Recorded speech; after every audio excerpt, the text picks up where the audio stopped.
Okay, welcome again for the second part of the lecture series by Wadey.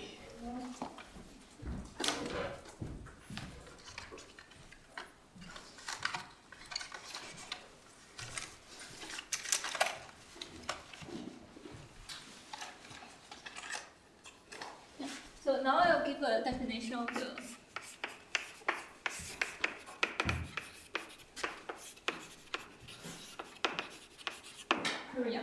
and tomorrow I will start to discuss when this is a BPS algebra and the representations. So the algebra can be defined as you give me some generators and then the relations of the generators. So remember we have a quiver given by a bunch of vertices and errors between these vertices. So, so we label the vertices by A, B. So for each vertex in the Q0, there is three family of generators. So we use for the raising operator, we use E, A, and the cation. We use precise A and the lowering operators A. So a priori there can be infinite many. So we label them using say J. And then we can introduce a parameter to organize them in terms of fields.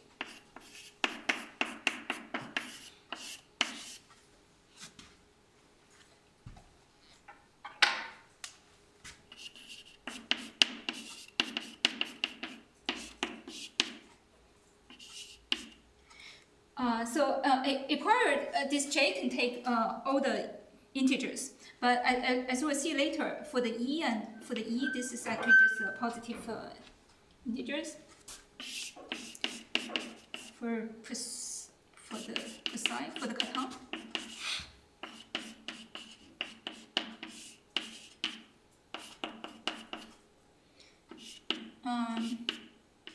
So the range of this will actually depends on whether it's symmetric or non-symmetric.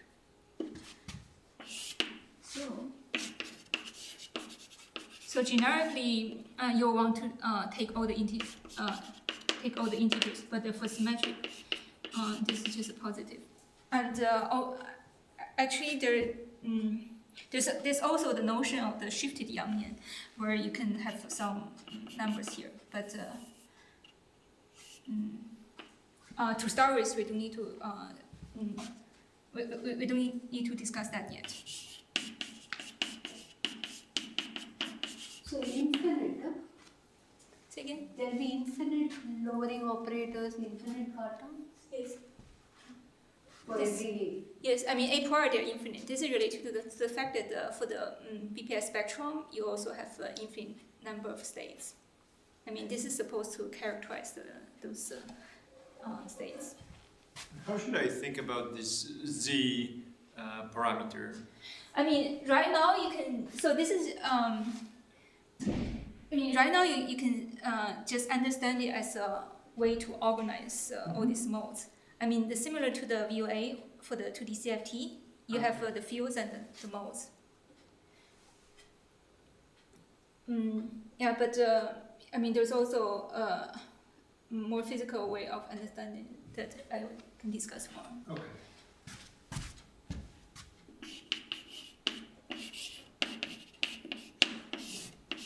Maybe another question. Do I understand correctly that each copy for, let's say, fixed A and fixed J, this is like SU2?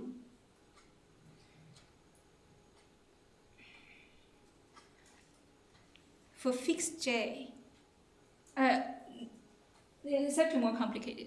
Okay. So you'll see, but I mean that's only for very special cases that they reduce as well. Why is this term Yangian? Yeah.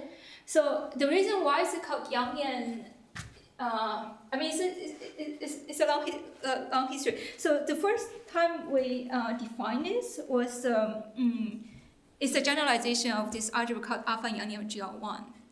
That's the uses plane partition as representation. So that it's sometimes it's a generalization of the. I should give credit for this.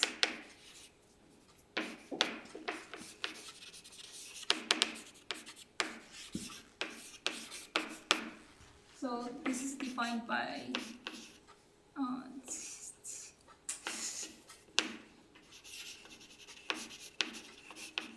symbolic. 14. Actually, I think this also take the inspiration from all this paper by Feigin, Minwa, Jimbo. I mean, this paper about the quantum Toroidal algebra of GL1. So the first time we so this you can think of as the algebra for the type 2A string on C3. I mean, the first time we define this is for to generalize this to general toric labial. So that's why we call the quiver Yangyuan. So and then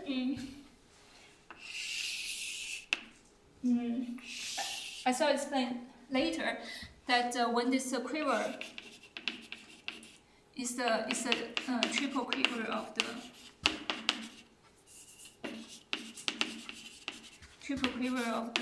thinking diagram of G. This quiver Yangyuan was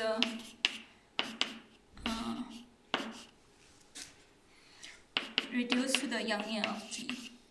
So if this is just an ordinary algebra, it's a Yangyuan of that G. If it's a affine thinking diagram, it will be the affine Yangyuan. Yeah, that's why it's called the quiver Yangyuan. But for the generic quiver, I think it's it might be misnomer to say that it's really Yangyuan until you actually define all the coproduct structures. And you're going to confine to symmetry quivers, or you can go beyond symmetric also? Yeah. So this definition doesn't care whether it's symmetric or non-symmetric. But for this, if it's a triple quiver, it's by definition symmetric. Yeah, so the symmetric quiver, the property of the quiver Yangyuan heavily depends on whether it's a symmetric or not. There are many things that are different. But there are also, I mean, the definition a priori doesn't depend on that. Also, there, as you will see, at the level of just writing down quadratic relation is totally insensitive to the whether it's symmetric or not, and whether you have a superpotential or not. I think that's part of the reason why this is very convenient and useful, because it's you can think of it as a nice basis that it's a nice basis to do certain things. So yeah, so here I want to say that the symmetric is symmetric. For the symmetric quiver, this one has no negative modes. So that's also, I mean, for the Cartani, if you have if it's bounded below, that's also it's nice. For the racing and the Laurent operator, they are starting from. So we start from 1 plus 0 z plus.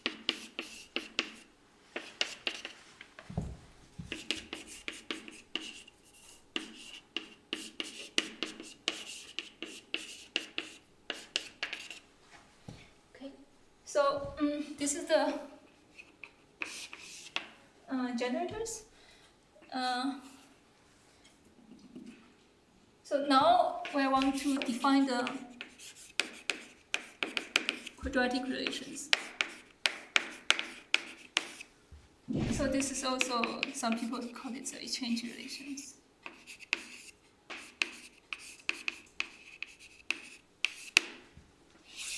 So for this, to define this, I first have to introduce a bit more stuff. So first, remember we have all these arrows.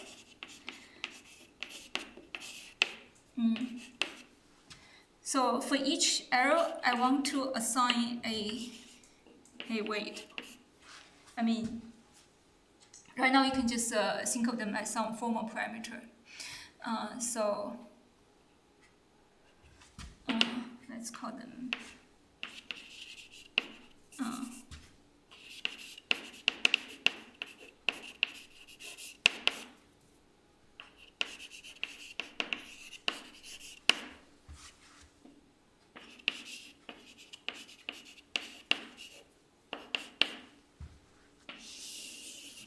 and now, so if there are loops in your quiver and then there are superpotentials,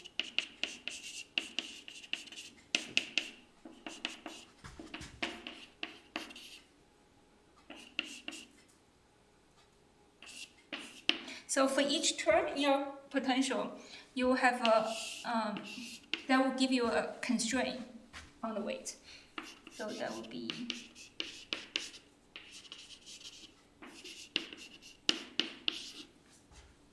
so this will call loop constraint.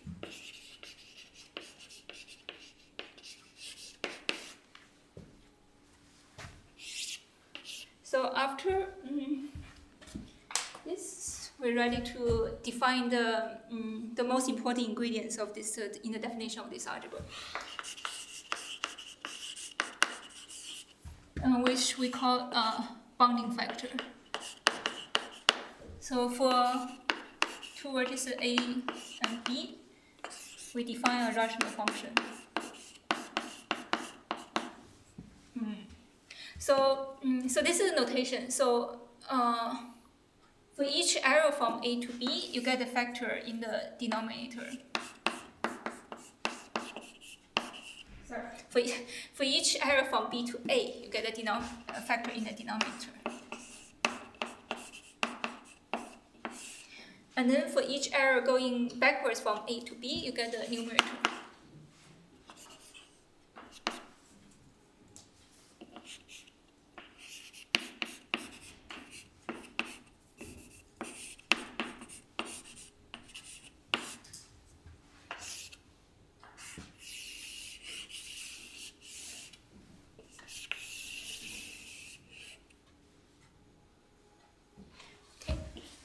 So now we can define we can write down the quadratic relations.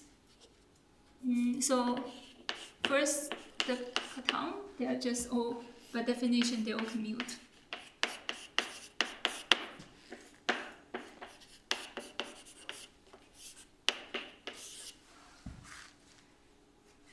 And then we have the EF relation. So that's already a bit similar to the question you asked about SU2.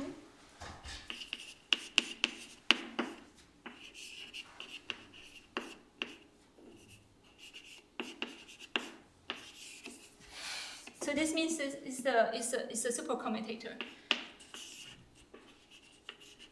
I mean, it will be a commutator when they're both bosonic, and a commutator if they're fermionic.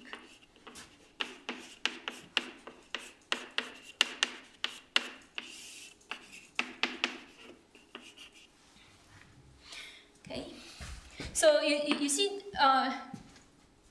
these two relations doesn't depend on Q, doesn't depend on the quiver at all. So these two relations are universal for all quivers.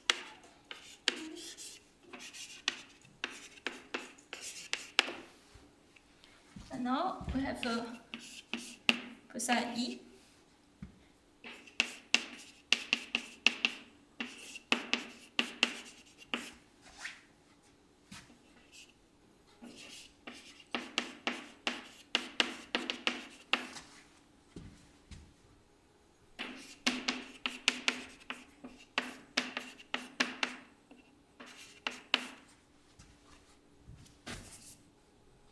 So let me just write down this the tilde sign and I'll explain what exactly it means later.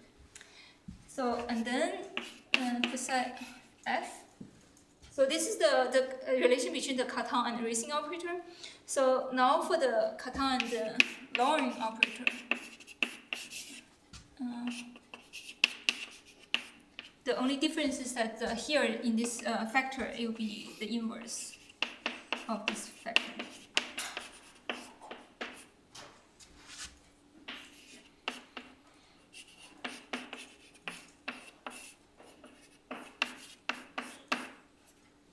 Should I understand that this bonding factor gives us like the raising and lowering in some sense? Because you are writing here something like, I guess, like energy and raising operator in different orders. So it, in analogy to the standard SE2, it is like how the energy changes with the lowering and raising. And I'm not. My question is, how far can I go with this analogy in my mind? Is it a good framework for this? Of course, this is more complicated. I'm trying to. Yeah, I mean, if you just look at this, it's roughly. But as you see, that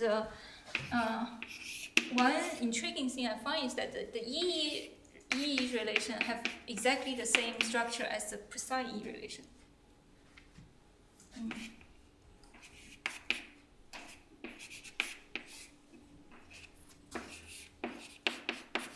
It's exactly the same.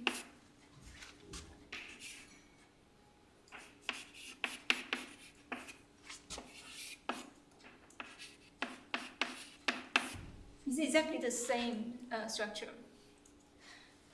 You can, I mean, you can draw it like this. So this beside A, E, A, E, F.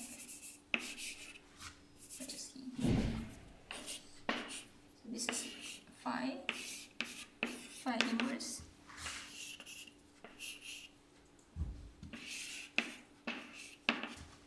And then the FF is also has the same structure as the beside F.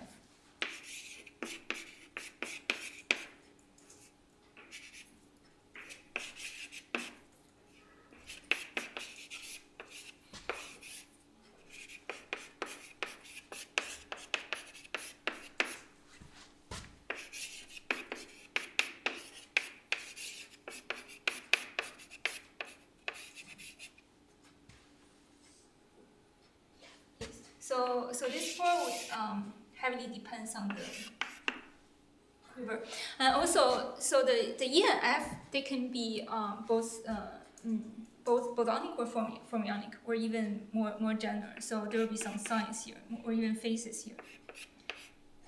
But as a first order consideration, you don't need to care about it. So the information of the quiver will enter via this rational function and the sign here.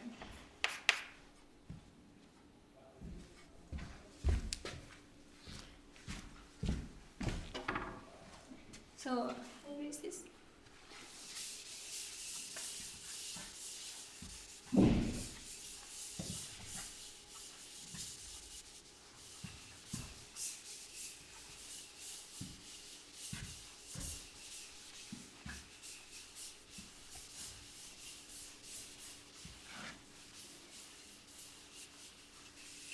So by analogy with VOA, so this will be like the OPE of the fields in the 2D CFT.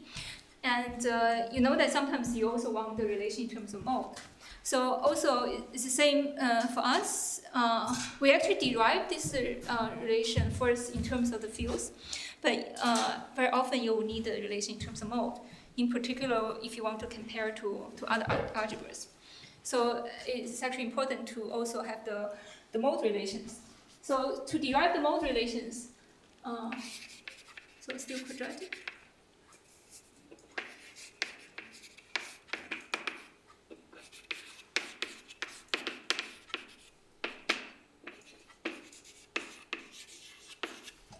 So I use this the mode expansion. So we first plug in this mode expansion.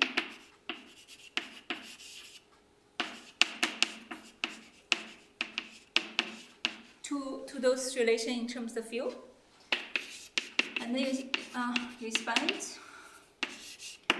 and then you take the singular terms.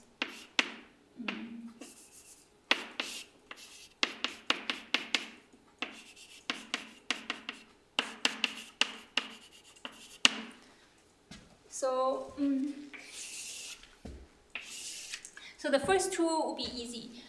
They will just be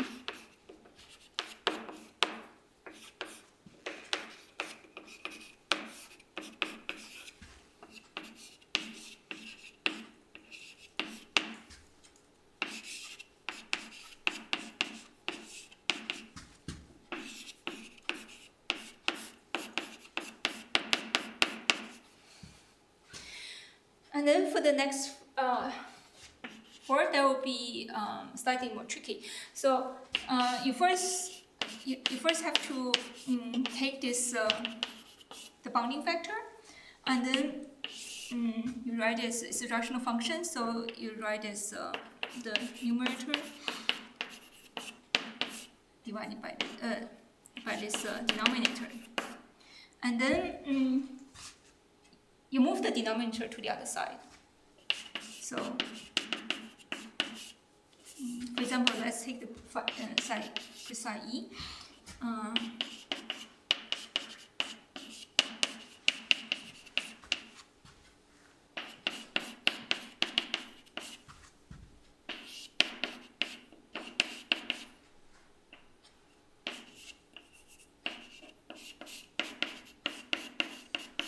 And then you expand.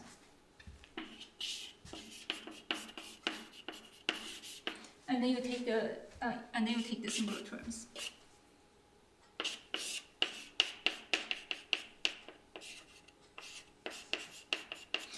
So that's why it's more useful to think of all these h's as a formal variables. You're not supposed to cancel them, even if you see some factors. It depends on the arrow, AB arrow or B.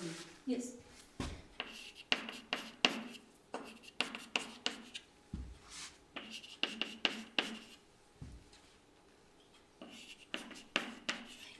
So when you're doing this step, you're not supposed to cancel any factors, because ultimately you want the mode relations.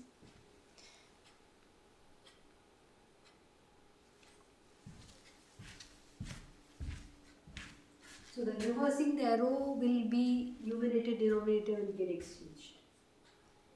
Sorry. A to B, if you make it B to A, then it's the numerator and denominator will get, numerator will become denominator, denominator will become numerator. Yeah, but recall that there's also the sign. Yes, the one. There's this relation here. I mean, there's also this minus sign there. I see. I mean, from the definition here, you have this is a plus and this is minus. Yeah, so this is a relation that's important for some distances.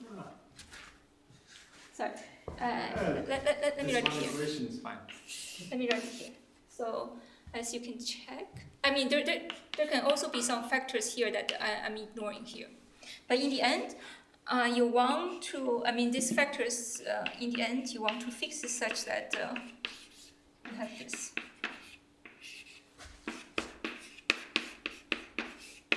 So this is actually important for many purposes.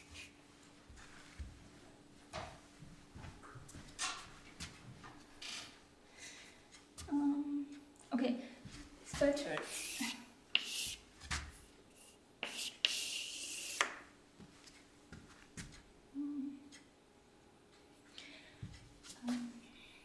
What would be a good example to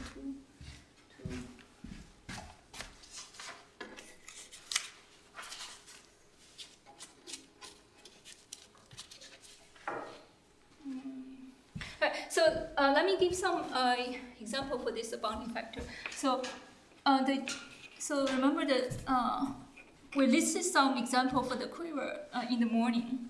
So the simplest one is the quiver with one vertex with no loop. So when there's just one vertex, then I would just not write any labels for this A here. So we will have this one, but I will just, because there's only one, I just ignore this. So that's one.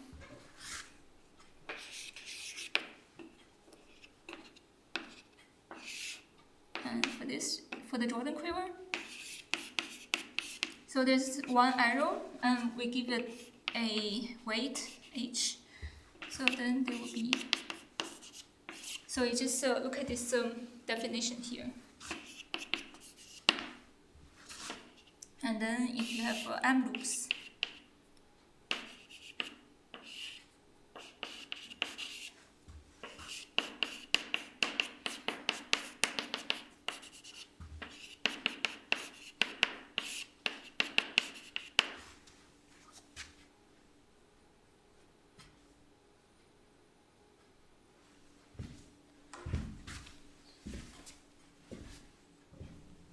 So wait. So the weights can be different. Sorry.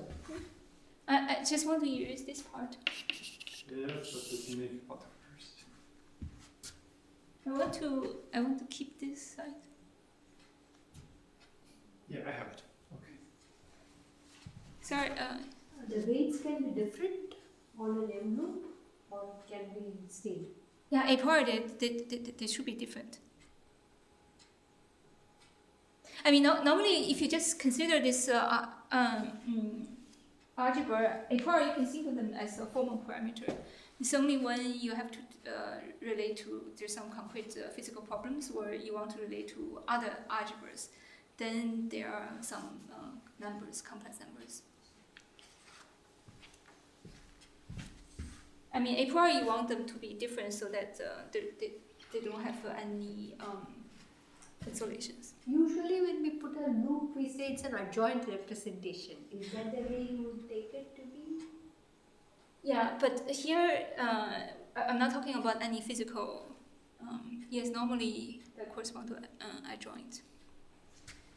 But now I'm not discussing any physical setup yet.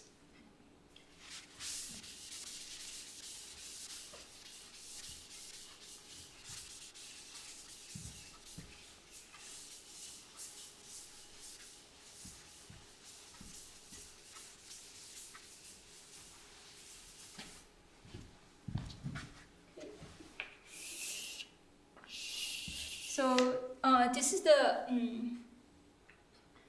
symmetric quiver. Let me actually give another example. Another symmetric quiver that Piotr would like. So so then we have two vertices. So we will have 4 bonding factors. So we have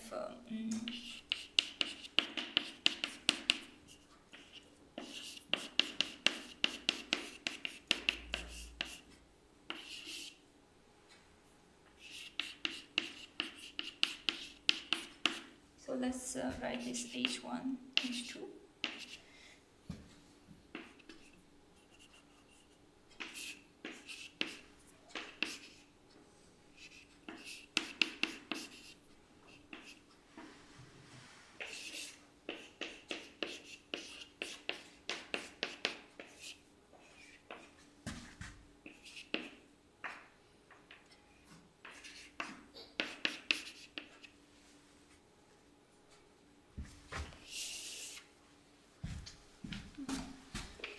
So for the chiral quiver, let's say H.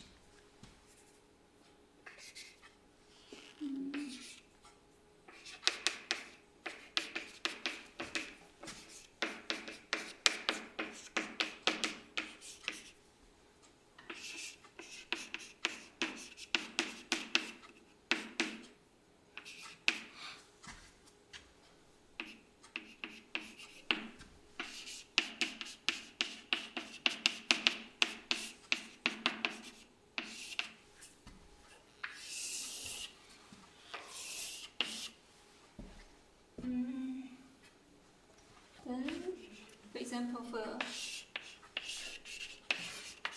for this case, the 3-loop quiver with a potential.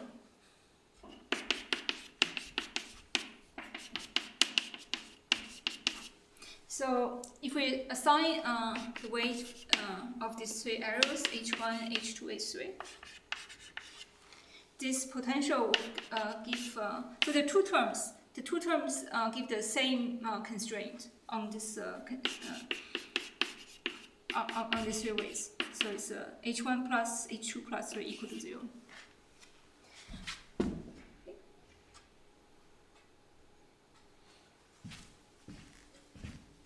So now this is an example of the binding factor. Now let's try to write down these relations. So I think I erased this. I already write down the Why did you write only 2 terms? There can be one more term, no? Also possible. So there are 2 terms, and then both of them give the same constraint on each. I agree. No, every term will give you a constraint, right? Because you're going to take it over a total. Yes. Around that vertex there are 3 such loops. They give the same one. They give the same constraint here. So I think it used to be here. The mode relation for the first two. So the first 2 relation, they do not depend on quiver. It's just the last 4 that depends on the quiver. So now, so this is a bit trivial. Let me try to use this one to explain the mode relation. Let's look at this case. Let's look at the mode relation for percent E. So so we take the we move the denominator to the other side.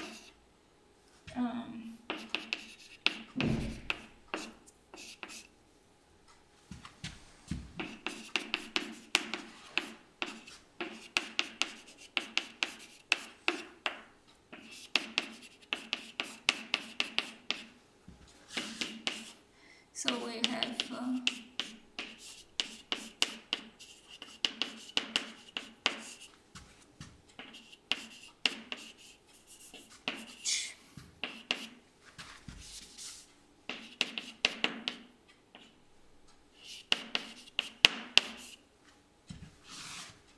so now we expand. So then I have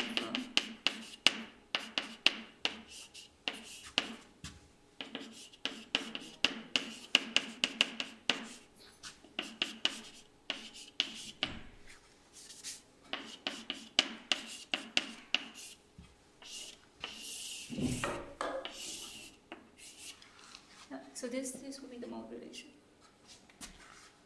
And then for the, let me also write down the, I guess I don't need to write down the EE. So for the EE, you just replace all the 5s by E. That's another, and then for the F is,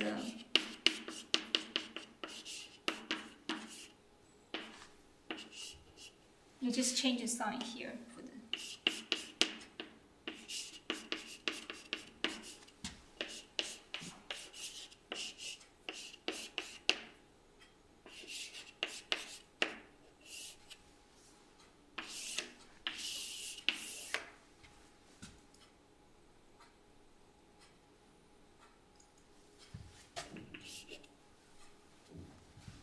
before. Okay, you're already erasing all of no, I use a line okay. here. So if you want to write still some on this remaining part, then Yeah, maybe I okay, use okay. this. I will take this.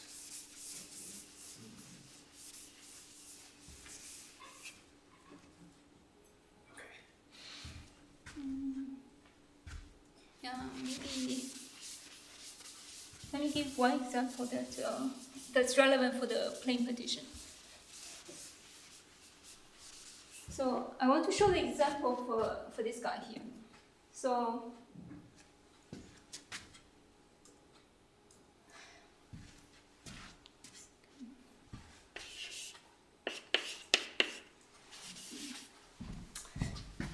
So for that quiver, the bounding factor is this.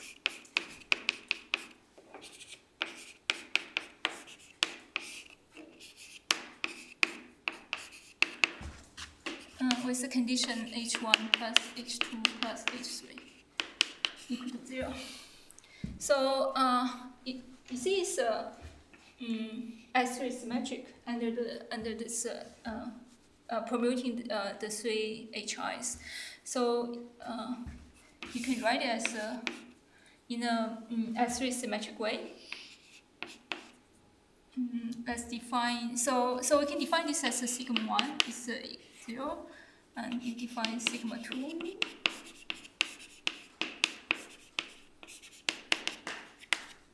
and sigma 3.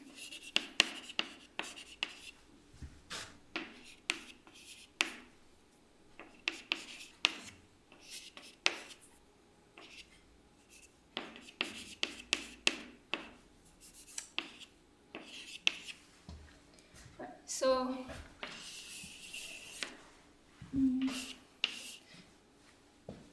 so we don't need to look at the psi and EF relation. So let's just look at the psi E relation. So now you will have Z.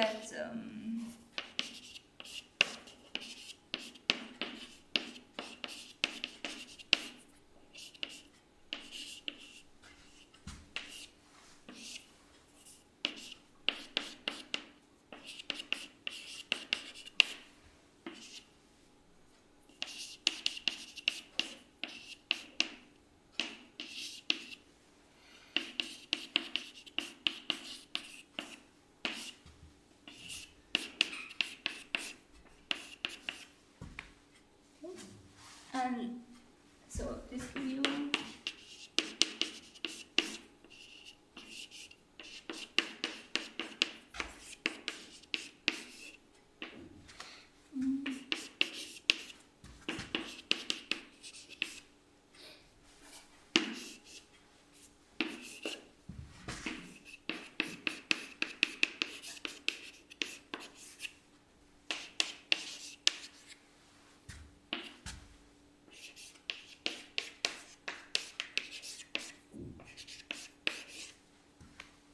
Now I want to expand this.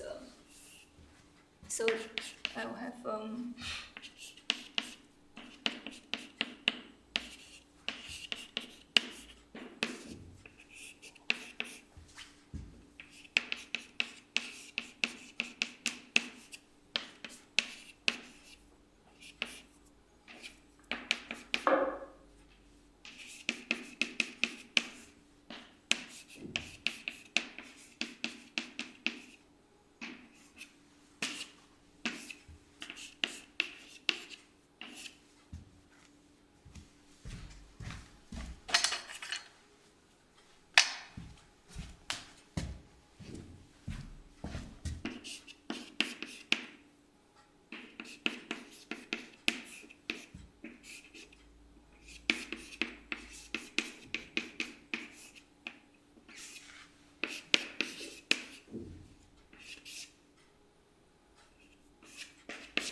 so you see that there's these two parameters, sigma 2 and sigma 3. And you see that when sigma 3 equal to 0, this will become a Lie algebra. This is probably the most complete looking example that I'm going to show for the entire lecture. So this will be the algebra that's actually related to the 1 plus infinity algebra. So this is the diffeomorphism of the surface, and the sigma 2 and sigma 3 parameter. So okay, so this is actually a family. There's a 2-parameter family for this algebra. So there's a central charge and a coupling constant. And this the sigma 2 and sigma 3 will be related to these 2 parameters. And when sigma 3 is 0, that corresponds to a free point of this W1 plus infinity. So that's the point where you can realize this as a free formulas. So sigma 3 is 0 when one of these h is 0. Yes. Yes. So, I mean, this might be. Or C is also 0. C is the central charge. C is the central charge. And that will be 0 when any No. one of the HI will be 0. No, that's it's more like the lambda.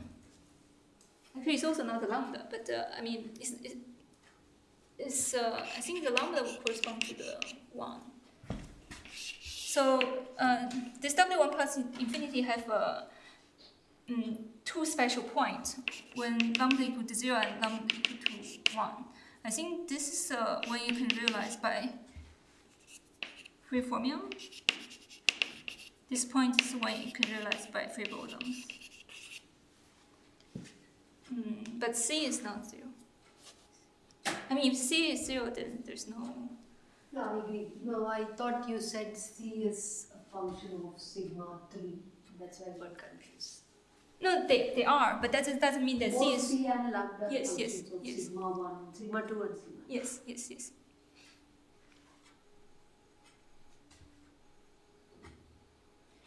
And another formulation that you might be more familiar with is a coset formulation, where you have you write it as a WNK when n is integer. So you write it like this.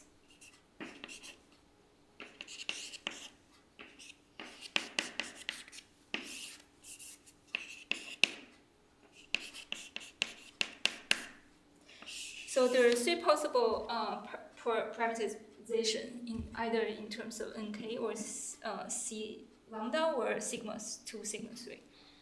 So the formulation in terms of this is the invariant under the permutation of the h1, h2, h3. So that's actually it's some symmetry that's there, but it's not easy to see if you use the other formulation. So that's actually vaguely important for some other purposes.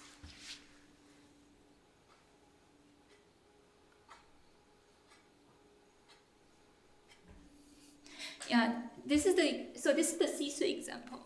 I think if you understand this one inside out, you can do many generalizations starting from there. The building of the representations and the connection to VOA is all starting. I think this is the best example to study carefully. That's the minimal model, right? Yes, this is WNK mini model, exactly.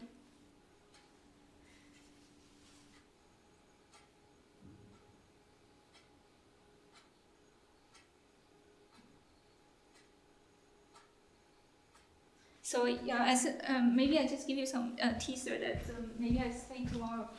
That okay, please wait with erasing that. Yeah, I'm really bad at using my Blackboard. Maybe I use this. This is not useful. Yeah, this is fine.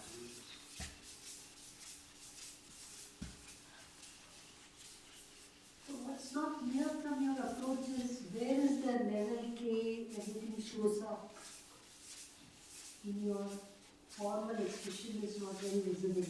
Yeah, that's the whole point. It's not immediately visible. So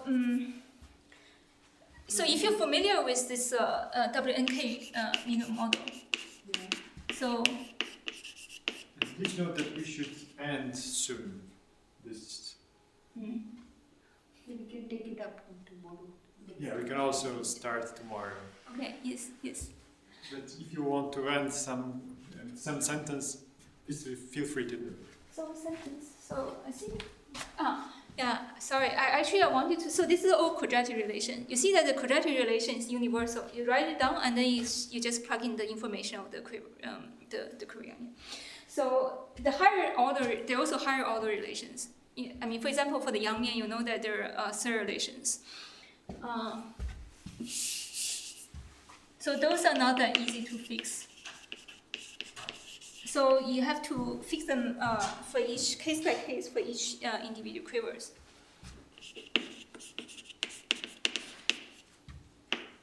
For example, for the alpha unit of GO1,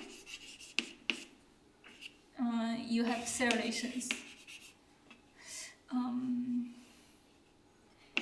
Like this.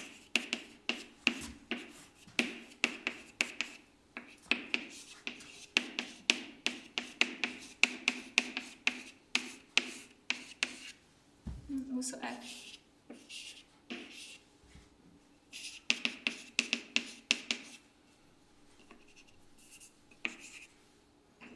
I mean, or in general, for the Yangmian, you will be you need to supplement by the higher order relations. So the way to fix it, it also you need to consider the representation. That also give you a procedure to fix higher order relations. But in general, it's not easy to write it down. And also, you also have to fix the co-product. I think this I'll probably explain on Friday. I mean, both these two, you need more information on the representation to fix.